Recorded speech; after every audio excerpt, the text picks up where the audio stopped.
Welcome back to Moon Harbor Heroes. Today's issue is Cataclysm Crew, Issue 10, Joyride. On the cover, Rascal King drives a decked-out saber-cycle, whipping around a corner at a ridiculous speed. Squire barely manages to hold on, her mask flying off in the wind. In the dust behind them, we see Taranis and Machina staring, dumbfounded, as they're left behind. In the bottom right corner, we see a silver-embossed logo in bold letters, Blockade. We turn the page, and our story begins. You are back in the lobby. Someone walked you out to the lobby of the ruined and pretty exposed Saber headquarters.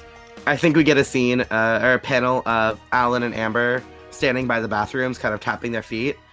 And then we get a panel of Max coming out in the new costume. We have a couple panels between there where Amber, checks Instagram and sees Max posting, 6 new selfies from the stall. And we get a panel of she's just turns her phone to show Alan, just do you see this nonsense? Will someone please? We've got to tell him that that's actually illegal. Get his account banned. And then I'll pop back out. Sorry that took so long. And I'm shoving my phone in my pocket. This new costume comes with interior pockets as well as exterior pockets. Ooh. She did upgrade it a little bit. The material on the inside is also a little bit less itchy. It's silky on the inside. But it still has the same general aesthetic. It's just slightly nicer. Nice. The aesthetic I was going for is bad. Just bad. Yeah. Yeah, it pretty much sums it up. It looks really passable bad. Excellent. It looks like someone who's taken 2 sewing classes is I made a dress for the first time and it's good, but there are things wrong with it. But it's good, but it's not great. And we have the 3 of you standing in the lobby of Saber. What do you want to do? Amber's going to immediately start striding out and being come on, follow me. Following. We'll talk outside. As you all are storming, walking, whatever, however you're leaving, when you're just out of sight, out of earshot, we see likely the same intern who is watching Max's stream coming out, trying to balance 3 bicycles, and it's wait, hold on. And then she sighs and she's well, okay, I guess this might as well happen. And she gets back in the elevator with the 3 bicycles, and it closes behind her. All right, so we left off with Amber leading the team away. Amber, where are you taking them? We're going back to her dad's apartment. You haven't been there for a couple days. Have you been staying with Max this whole time, or where have you been? Yeah, I'm definitely staying with Max. I feel at one point she might have gone back to go get some more clothes, but it was very much a sneak in, sneak out. I don't want to look around here. Awesome. You do know that your grandparents were going to come and stay in the apartment with you so you could finish the school year before they moved you out to them. They live 2 or 3 states away. They were actually on their way in right before they this live blockade in happened. this universe's equivalent of Ohio. Yeah, somewhere sorry. flat and miserable. I was going to say Kansas, but that works too. They are somewhere west of here in a flat, miserable area. Yeah, Amber is always miserable during any visits there because there's only one superhero in town, and it's literally just some guy in some costume that goes around all the schools to do assemblies and presentations on don't do drugs, kids. Oh god, Superheroes don't do drugs. Can his name be Corn Guy? Yes. Amazing. Ironically, Corn Guy is also the area's biggest drug dealer. But you got to make a living somehow. He's also the crack corn guy. Yeah, he's an entrepreneur. That's what they call it. So we've arrived back at Amber's apartment. What do you want to do? So I feel we get a few panels on the way of Amber filling in Alan on that Traceless is her dad. Which does he know about this from Saber, or is this news to him? It wouldn't be news to him, but he's going to act shocked. Cool. Wait, so you let your dad get away? I didn't. Maybe. that really doesn't look good for us, does it? I mean, Well, it was do you pretty know where he went? confusing. I mean, I can make some guesses, but not for sure. Okay, so what was your plan? So he hasn't been active with MMM in really since I came around, but he used to be a lot more active. So I figured he might have something in here that will like have phone numbers, addresses, some way to contact Queen Bee. All right, so we're tearing a room apart. Yep. Alan is looking around the room for anywhere that he might think something could be hidden or anything. Because, supervillains, especially smart ones, aren't going to put things in plain sight. So her dad definitely has like an office, which looks like somewhat normal, like not quite normal because it's used for like tech stuff. But she's absolutely going to a panel on the wall. Like, I know there has to be a secret room here somewhere. Go ahead and roll to assess the situation. Out of character, I want to mention it cannot be a button under the desk. We've already used that one.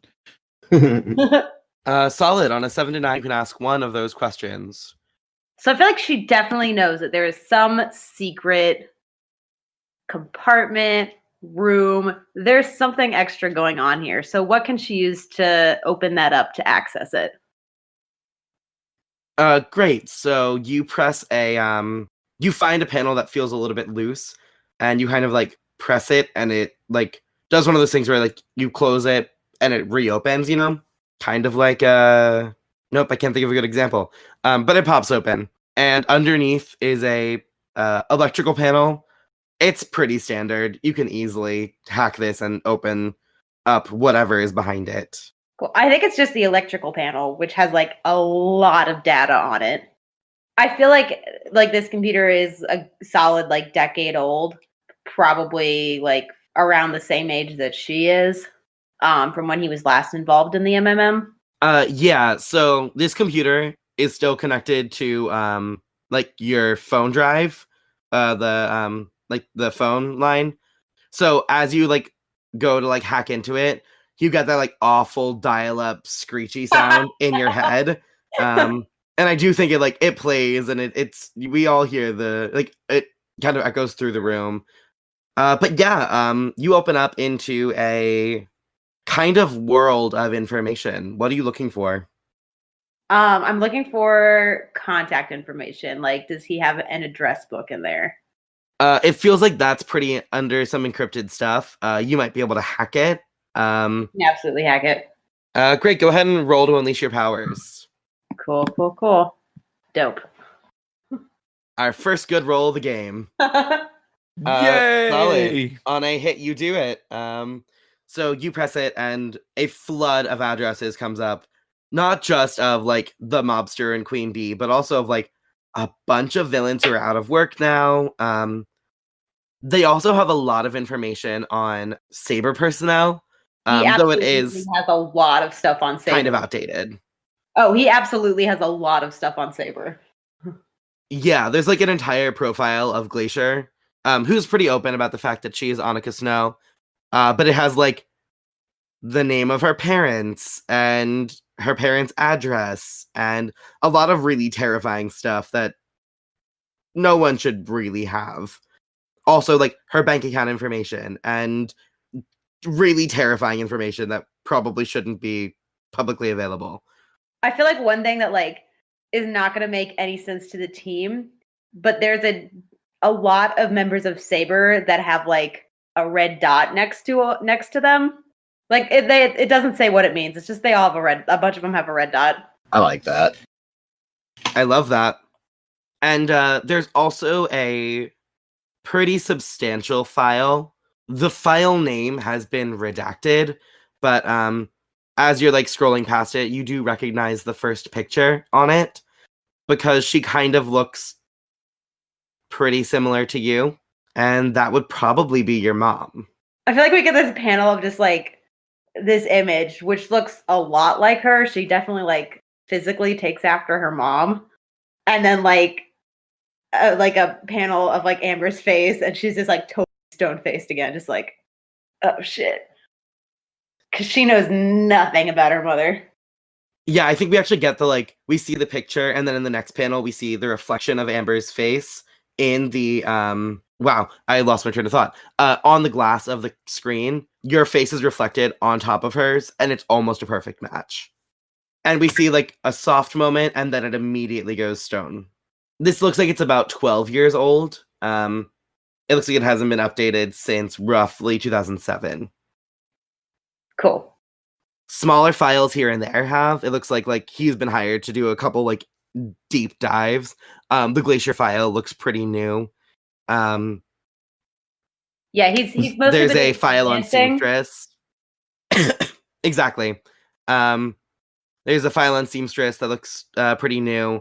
And there's also a couple maps of the hospital. The hospital that was robbed several weeks ago that you all met when you were handling that robbery. And also of the Natural History Museum. And then there's one file that's just a bunch of scientific words that's not really comprehensible at this point. A lot of it has been redacted as well. Redacted on a computer is a fun thing, but it's redacted. Yeah. So there's something interesting happening there. What are you specifically looking for right now? You're looking for whose address? For Queen Bee.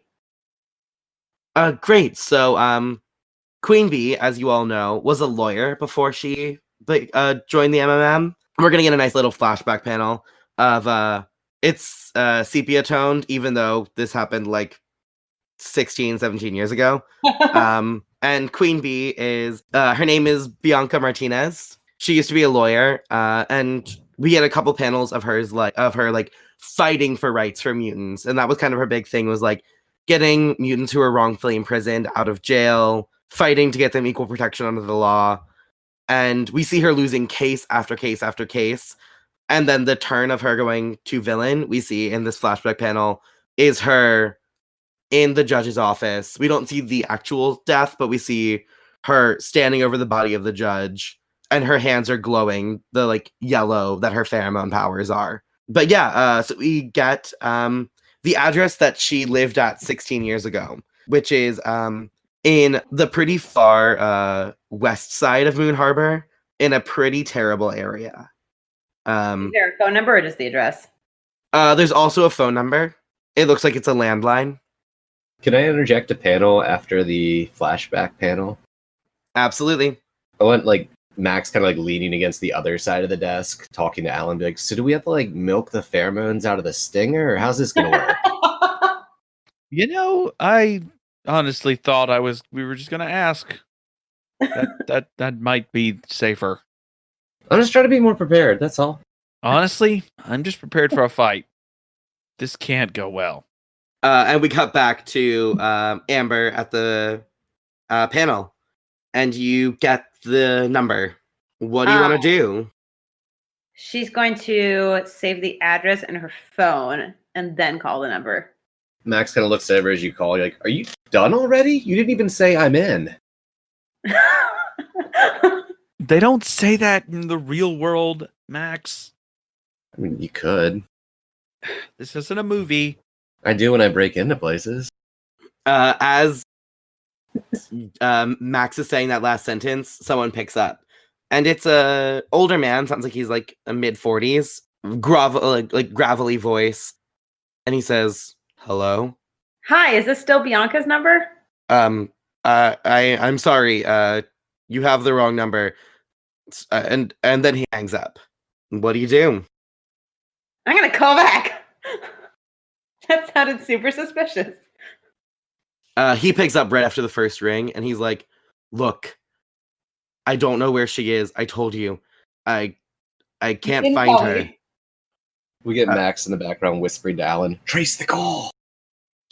My powers don't work like that.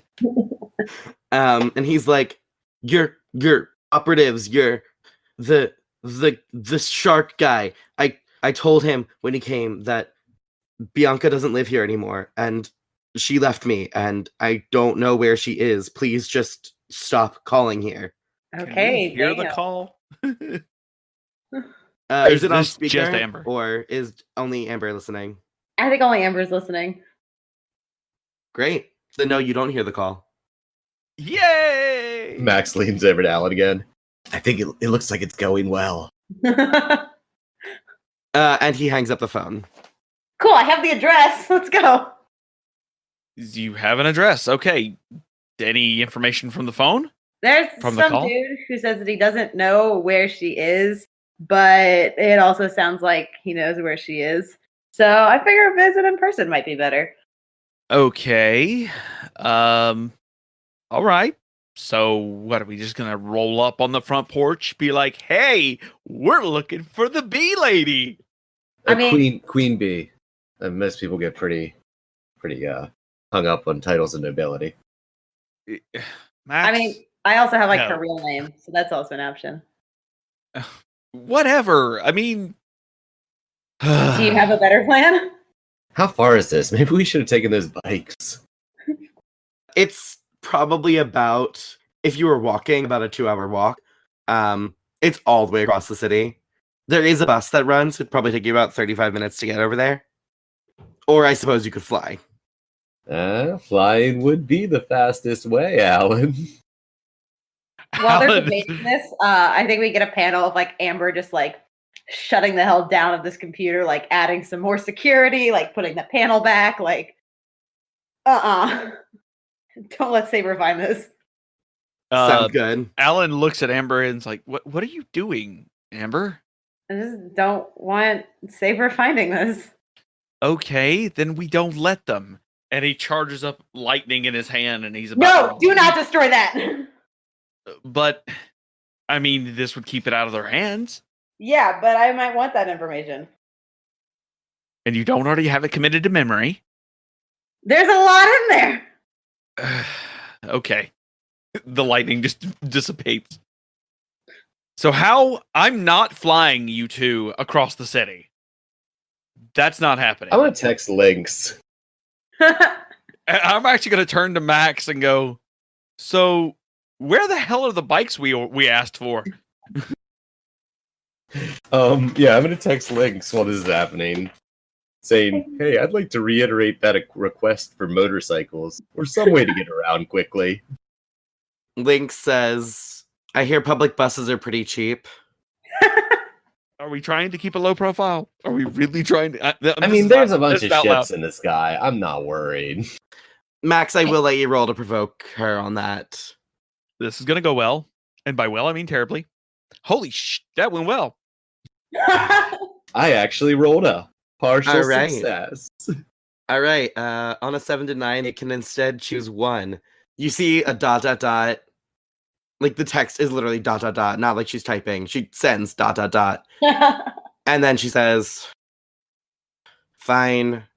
Can you be in Town Square in 12 minutes?" How far I'm is just gonna- Town Square?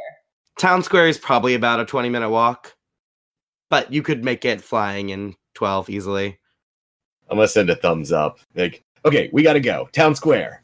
That's 20 minutes from here. Alan, to the skies! I was Ugh. gonna like heroically pose pointing upwards. All right, climb on. Let's go. First, Walk we are out. exiting this apartment the Yeah, I was correct about to say way. we walk We are not outside. breaking any windows. actually, that was the first thing I was looking around, is looking for windows to break. We are Then not Max breaking is any right on windows. board The with front that. door. I want to lock it behind me. Great. As you say, we're not breaking any windows. We get a panel of Squire, who is about to like break the lock on a window and push it open, and she like turns and like looks at you, and like her hands are actively about to do it, and then we see another panel of her hands like at her side, and she's kind of like dejected. But we do get you leaving the apartment. She's like as she locks it, like she's like looking at Alan, like, see, My way would have been faster. I live here. And my way would have still been faster. Now, climb on. Let's go. I feel like we get a panel of like Amber breaking the hallway window. Fantastic. Yep, absolutely. And then Alan, are you flying them to Town Square? I'm flying them to Town Square. Do I need to make a roll to see if we land properly? Yeah, I'm gonna say the flying is not the hard part. The landing is the hard part. Go ahead and roll to unleash your powers. Beautiful. Solid. This has not worked at all. If anyone wants to spend your last team, we could get that up to a 7, or we can just crash Yes, land I in. would like to. Oh, I was going We're for actually- crash landing. I think Amber might be more appropriate for this. Amber, how could you help this flight? I'm really not sure. Her powers do not lend to this. So Maybe I could just dive off, like tuck and roll at the last second, like reduce the total weight. Maybe Alan gets it back under control. I feel like Amber is not particularly comfortable flying, so she would like be like outright just like clinging to Alan, like, oh god. Yeah, how about that? Like, yeah, as I see Alan like losing control on the landing, I just like shrug off, and Max and Squire just like tuck and roll. Great. I'm sure we've fallen from worse. We're pretty live. Yeah, you're all right. You land fine. So that's It's been the not- last team. Perfect. So we're at 0 team now. And Alan, do you want to mark a condition, or do you want me to tell you how it's unstable or temporary? Yeah, let me know. How does this end? So you all land. Alan, you and Amber stick the landing. Max, you kind of roll, but end up in a 3-point stance. Like, it's definitely not the prettiest way to get there, but you get there. And we did notice that in your descent, you would hit a signpost for Town Square, kind of like ricocheted off of it before you landed. And in the panel behind the three of you, in actually quite a heroic pose, we see that panel. Then we see that identical panel, but the signpost is leaning. And then we see that identical panel, but the signpost has fallen over. Whoops. Yeah, we'll clean that up later. And then I think we get a little click sound, and then Max has his phone out, taking a C of the group. I feel like then we get another panel that's like, and Lynx has totally seen all of this. Yeah, so Lynx is standing in front of you. Actually, she's sitting on a park bench right near a fountain. Sass is sitting next to her. She looks up at the three of you and she sighs and she's like, "Can you go anywhere without breaking something?" Well, no, I can't. We're called the Cataclysmic Crew. So where's his motorcycle? Wait, I'm sorry. Who came up with that dumbass name? It was Good. Etheril, and I hate the name, but it totally fits us. She sighs and she's like, "I mean, you're not wrong there." Great. The motorcycles, right. And she snaps her fingers and the fountain kind of like raises up. And underneath are 3 motorcycles, but these are tricked out. Like, they have places where you can tell wings will clearly pop out of them. It looks like there also might be some sort of like mechanism to make them be able to go underwater. These are tricked out motorcycles.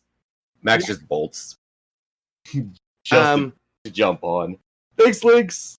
Before you get there, Sass tackles you, and in her jaws are contracts. Or is a contract. Lynx has the other 2. And Lynx is like, "You are signing right here, right now, that if you break these, we will go through every paycheck you have for Can the I rest of your grab the life." pin out mid-speech and sign? Absolutely. Like, grab the pin out of Lynx's hand and just sign it while she's still talking. There's probably a lot of fine print you didn't read, but you signed that contract. Lynx kind of rolls her eyes and says, "You have the capability to take money out of every paycheck for the rest of your life, so break these." Do I actually? Actually, this is in character. Do I need to actually sign this? I can fly, and a little safer when I'm not carrying extra weight. Oh my god, these are so I mean, cool! you don't have to take one. As you're having this conversation, we see Max like physically bouncing around, almost cartoony style, like bouncing around the panel in the background. She turns to Machina and she's like, "So do you want to sign it?" Can I negotiate this and maybe just pay up front instead of taking it out of every paycheck? Sure. These cost $422,000. Cool. I'd like in the background of that panel, we hear the engine of one of them start. Like off panel.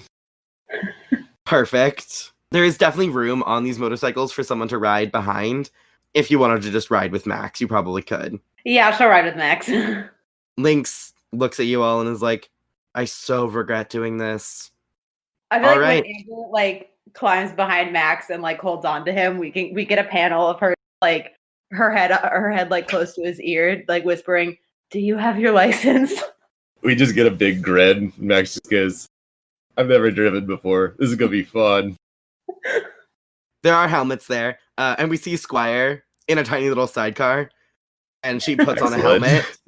This one is clearly made just for you. And she puts on a tiny little helmet, and you see her like grip the sides of the sidecar for dear life. I feel like then we also get one of like Amber like tightening the hell out of this helmet and then like putting her arms around Max, and like you can tell like she's holding on super tight. Max probably just floors it out of there. And in doing so, probably knocks over one of the other bikes, but quickly recovers. It's terrifying. Before I even lift off the ground, who was out there? Was it Lynx out there? Yeah, it was just Lynx and Sass. I look at Lynx and be like, you know you're going to regret that, right? He's going to break that. Lynx sighs and is like, that's why we had him sign the contract. I sigh and then just lift off and follow them. I see I'm going to have you do a custom move here. So go ahead and roll plus your... what did I write down there? Hold on, I have to find the thing. Give me a second. Oh, can we also get a panel of like Amber's gonna like get a selfie of the two of them on the cycle? Fantastic. Absolutely. Go ahead and roll plus your mundane. So, Max, you rolled a 12. So, on a hit, you arrive to your destination safely. On a 10 to 12, or 10 plus, you get to do one cool trick on your way. Yes. Oh, Lord. Okay, I think we like hit midtown traffic and I just speed up at like as like there's just a gridlock in front of us. However, Amber wants to react to that. We're never gonna get a panel of like this look of terror on this face, and like somehow she manages to squeeze tighter. And then I'm gonna hit like a flatbed and just like fly up and over it and like land on a sidewalk and then cut onto a less congested street. Yeah, so you definitely launch into the air. It seems like the motorcycle has like some sort of AI, because as you're in the air, the wings pop open. Oh, okay, then I'm taking to the skies immediately. Oh my god, this thing can fly! And I'm gonna do a loop. I'm going to make sure I don't get hit by your loop. That is a good call because I wasn't paying attention. Amber's definitely closed her eyes at this point. We see the panel of Amber's eyes closed, and then we see the panel of Sass like throwing her hands up in the air like she's on a roller coaster. I would there start goes to lunch. fall out of the sidecar, and then I grab her and toss her back in. That's phenomenal. And yeah, so it more glides than flies. It's not really like designed for high-speed flight maneuvering, but you could glide it and land it kind of wherever you wanted to. Cool, let's like put down like in an alley, like a block or so away from where we're going. Fantastic. So we land. You have all landed in this alley a couple blocks away from the address where Queen Bee might be. What do you want to do? Would you consider that driving a fantastic vehicle? Absolutely, I would. Okay. You earned it. I feel like we get a panel of just like they land. Amber like tentatively like opens her eyes, but like and like takes a second to like reaffirm that we have stopped. We're not going anywhere before like releasing Max. Okay, Yeah. we got to deal with this Queen Bee thing because I want to ride this thing. Alan or Taranis flies around ahead above, and I want to assess the situation to see if there's anything out of place. Go ahead and roll to assess the situation. Solid on a 7-9, you can ask one. What here is the biggest threat? I want to keep an eye on that. You have the like electrical sense, right? You can like feel electricity. Yep. The house where you're supposed to be going is using up more electricity on its own than the entire block. So it seems like whatever's inside there is probably the thing that we're going to be worried about. All right, I'm going to land and look at Machina and go, Machina, we need to be careful. Whatever's in there is generating more energy than hell the Saber building was. I mean, The two of us could probably handle that. Yeah, and I look directly at Rascal King. And Rascal King's probably just like going through pouches and everything on the bike, seeing if there's any cool stuff in there. And like realizes attention's on him, turns, looks. Sorry, what? Yeah. Hey, Max, would you be okay with hanging out by the bike for a little bit? What? Why? I can handle this. I'm just worried about you, man. That's all. That sounds a little bit like you're trying to shift his labels. It might be. Do you already have influence over him? I do, yes. I think all three of us all have like influence over each other. Yeah, we did. That last episode, our last issue, we managed to make that happen. Solid. So what labels do you want to shift? I honestly want to shift his danger down and his mundane up.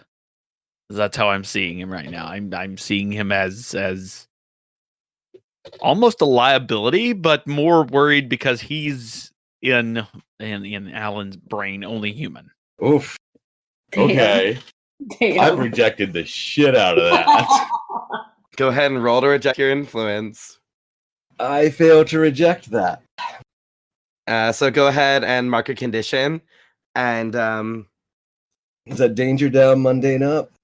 I'm gonna shift that a little bit. I think it hits you less as danger down and more as savior down. I think the fact that your team doesn't trust you makes you feel less like a hero. And it does shift your mundane up. And I am insecure again. Thanks, bud. Max kind of just like takes a step back and like leans against the bike because do your super stuff. Kind of like waves dismissively towards where they're going. Great. Are you two leaving? I don't know how Alan reacts to that other than just kind of he's just like, how would he react to that? Probably wouldn't. Probably just shrug it off and like step towards the house. Amber's gonna take off the helmet and put it down on the bike and just kind of make like, oh god, what do you call it? You know that like that face that like it's kind of a smile but kind of a grimace. Yeah, I know exactly what you mean. Yeah. It's one of those that had good intentions but backfired terribly type of smiles. Max just kind of like avoids eye contact and like shrugs. And then, like she's gonna like make that weird face and then be like, "Thanks for the ride." And once they get, ouch, once they are out of the alleyway, I'd like to get another panel of, the same panel that Max is leaning against the bike in, but Max just isn't there. Awesome. So what is your plan? Are you going to the door, Amber and Alan? Are you knocking? Are you breaking in? What's your plan here? Amber's gonna try knocking first. Yeah, I was gonna say let's knock. Great. You knock on the door, and it opens, and Traceless is standing there, and he's like, "Hi, honey."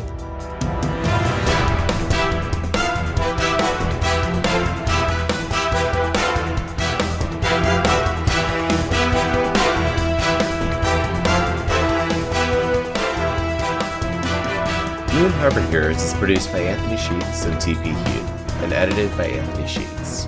Anthony can be found on Twitter at IcyNewYear or at IcyNewYear.com. T is the host of Incubator on Air, a new play podcast available on iTunes, Stitcher, Spotify, and Google Play. They can be found at T Huth Playwright on Twitter or at TPHuth94 on Instagram. Cataclysm Crew is GM'd by TP Huth. Rascal King is played by me, Anthony Sheets. Machina is played by Elliot Peterson. She can be found at Elliot Yulin on Instagram. Our logo was designed by Beautiful Beasties. She can be found on Instagram at beastly.doodles or at patreon.com/beautifulbeasties. The music of this issue is Mistake the Getaway by Kevin MacLeod. A link to his website and the license will be in the show notes. If you want to get a hold of us, email us at moonharborheroes@gmail.com or find us on Twitter at moonharborcast. If you enjoyed this issue, please leave us a review on iTunes and tell a friend. Word of mouth and 5-star reviews are really the best way for us to keep bringing these stories to more people. And thanks for helping us save the world. We'll see you next issue.